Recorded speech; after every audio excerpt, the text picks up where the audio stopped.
Welcome back to the Better Learning Podcast. This episode comes from a special series we recorded live at CASBO conference in California, also known as the California Association of School Business Officials. While we were there, we conducted interviews with district leaders, business officials, and partners from across California to talk about what's really driving decisions in schools right now. So throughout this series, you'll hear honest, on-the-ground perspectives about what it takes to align resources with vision and where schools are finding opportunities to move things forward. Without further ado, let's dive in. Good afternoon. I am live with Yuri Calderon, the Assistant Superintendent of Business Services at Orange Unified. We're at CASBO and wrapping up a great week. Thanks for being on. Jeff, thank you for having me on your show. Appreciate it. The Better Learning Podcast is all about what can we do to improve any aspect of education for our students, right? And I love it. That's what I'm all about. I love that. And kind of looking at, Yuri has spent a lot of time doing different roles. And so throughout your, let's call it the last 3 roles that I've known you, from your Santa Barbara days to your small school district association to now your current role, what advice would you give other leaders who are changing learning environments, trying to focus on students? It's a really good question. I think my advice to all leaders in the field of education is to stay very focused on being student-centered. And I know we talk about it a lot, and a lot of people talk about being student-centered, but you have to really be student-centered. And that goes from everything from how we fund education to how we'll spend our money on, to learning environments. Because we're the adults, there's a draw to want to spend the money on the adults. What we really need to do is spend the money on kids first and keep that centered on the kids. And so learning environments are critical. And it is really a collaborative process to get there. We need to involve the stakeholders, the teachers, right? We need to involve classified staff who are maintaining those spaces. We need to involve the leadership of the school site, right? And the leadership of the programs that are being implemented in those spaces. And then we need to be super creative about the solutions. One of the problems that we have as human beings is we only know what we know, right? And so until you go see something and you say, oh, that's very creative, then you expand your horizon. And so it's incumbent upon us to go visit sites, to go visit what other people are doing. And I'm going to put a plug in for small and rural school districts. Some of the most creative and innovative work that's being done, because they don't have the constraints of large bureaucracies, is done in small and rural school districts. Yep. So if you have an opportunity, go visit small districts and rural districts where, they've allowed the teachers to be uber creative in what they're doing in their classrooms and buying furniture that's creative and designing spaces that are super innovative for kids. Right. And because what a kid needs to learn is a space where they feel comfortable, where they feel excited to be in, and a space where they want to stay in. Like they don't want to leave, right? Yeah, because it's such a comfortable, wonderful space. And I think we're starting to see that. There's a lot of effort being placed in from the architectural side to the design side to the furniture side on how do we create spaces that are like cool for kids, right?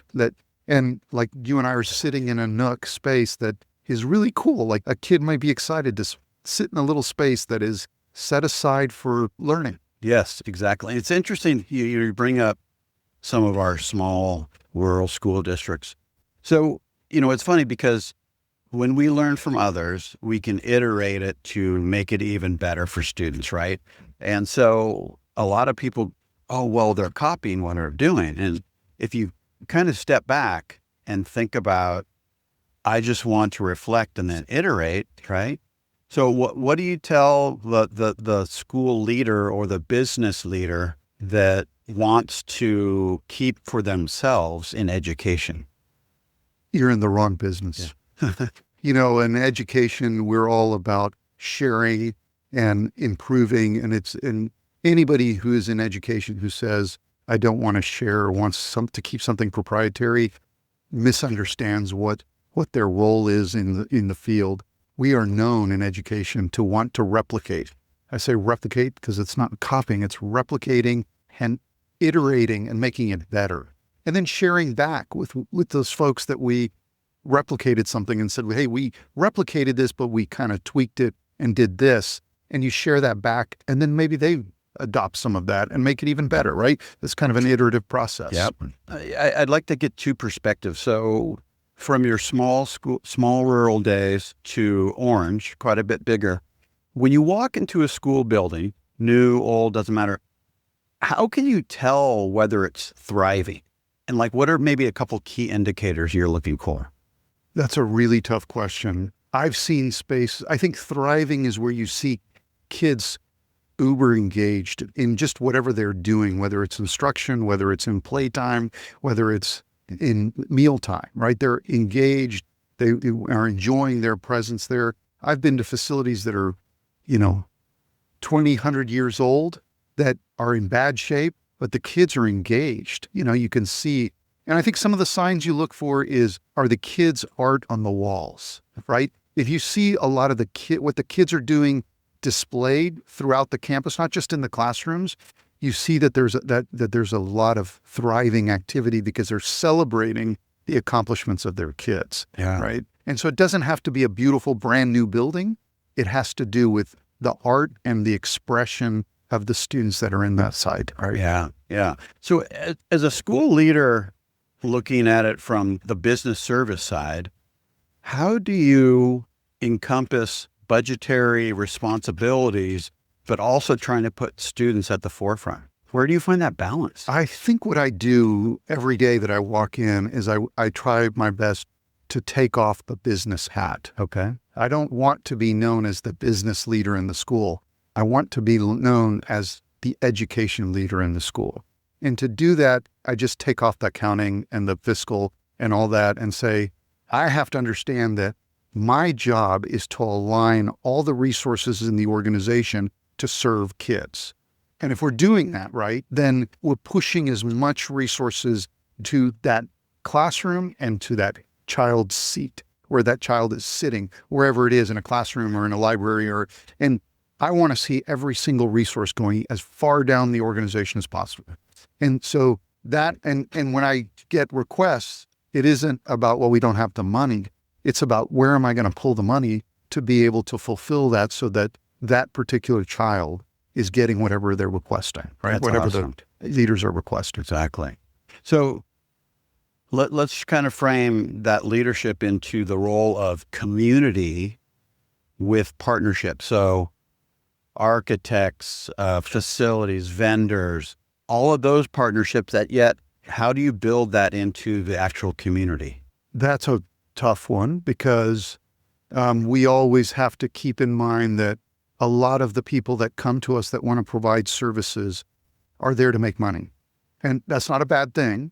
Our job as leaders is to make sure that, one, their heart is in the right place, and that while they're making money, they're also improving things for our kids. And so it's about identifying those folks that have the heart, that understand why they're doing things, and getting them to collaborate with a team, so it's not just an individual. And as I always tell the architects, for instance, because it's what you mentioned, is I'm not building an award-winning school, right? I'm building a school for kids. So don't give me beautiful things that are outward facing. Give me beautiful things that are classroom focused, that are in the classroom. How much can we put in? So, putting a nice bell tower gives a nice outward appearance, but it doesn't do anything for my classroom. Right, with the functionality, right? That's what you're looking exactly. For. Yeah, right. So being the Better Learning podcast, what is something that Yuri has done to improve your own better learning in the work that you've done last couple of years? I read. I devour books. Excellent. And I'm looking for anything I can pull out of a book that I can implement immediately in my everyday life. And there's a million books on leadership, on curriculum, on instruction, on learning environments. And so I read as much as I can. I think we do a disfavor to ourselves if we're not consuming written material. And because I know there's a drive for AI and there's a drive to move away from reading and writing, we're making a mistake if we're not consuming all of the book, not just a summary. Right. A summary doesn't do it. You got to read the book. Yeah. You can't, there's no shortcuts in life. Exactly. Right. So at K-12, we use what's called a radically student-centered approach. Students are always at the forefront of all the work we do. What would be your interpretation of that? What does that mean to you and in your life, your work, whatever? It means serving kids, right? I think it means, what can I give back in the world of education that has people thinking a little bit differently about what we're doing? Everything is changing so fast. The world is changing so fast. And we need to better prepare kids for the future. So what can I give as a contribution in this space of education to make the world a little bit of a better place and see that some kids benefited from my contributions? Okay. So what would be one example of that happening right now in Orange? I've just started in Orange, I know. So I've got still a lot of time to work on. I think I do feel that the organization can benefit from really adopting a culture of being student-centered from the perspective of the business office. I think they're moving in that direction, and we've been restructuring some things so that resources are truly aligned to serving kids versus serving the adults. Right. And that's where I'm working in right now in that area, is to get there. The other area is that they have 28 elementary schools that have never been modernized, and they're in pretty bad shape. So I'm trying to align some resources so that we can start to improve the spaces for kids at those 28 elementaries. And that is, as you can imagine, a monumental undertaking. And I'm hopeful that my contribution will help some of those projects get off the ground. That's awesome. That's a great segue to the last question here. So school buildings, last about 50 years, right? Right. So how do you make more? Yeah, right? Or more. Yeah. How do you make those decisions today, thinking about your legacy in the next 5, 10, 20 years? Well, we're building Foxes. And so it's important to understand that we need to be very creative and that education is changing. So how do we create as much flexibility so that the educational program can change over time in a particular space without there being a huge cost to reconfigure it? And so a lot of flexibility is what I would say in where we're going in classroom spaces. That's amazing. All right, Yuri, thank you so much for sharing your knowledge and wisdom, and keep up the great work. We appreciate it. It's a pleasure. Thank you for having us. Thank you. The Better Learning Podcast is produced by Matt Rogers and edited by Kelly Jones. The views and opinions shared on this podcast are those of the individual speaking and do not necessarily represent the perspectives of their affiliated companies, organizations, or associations.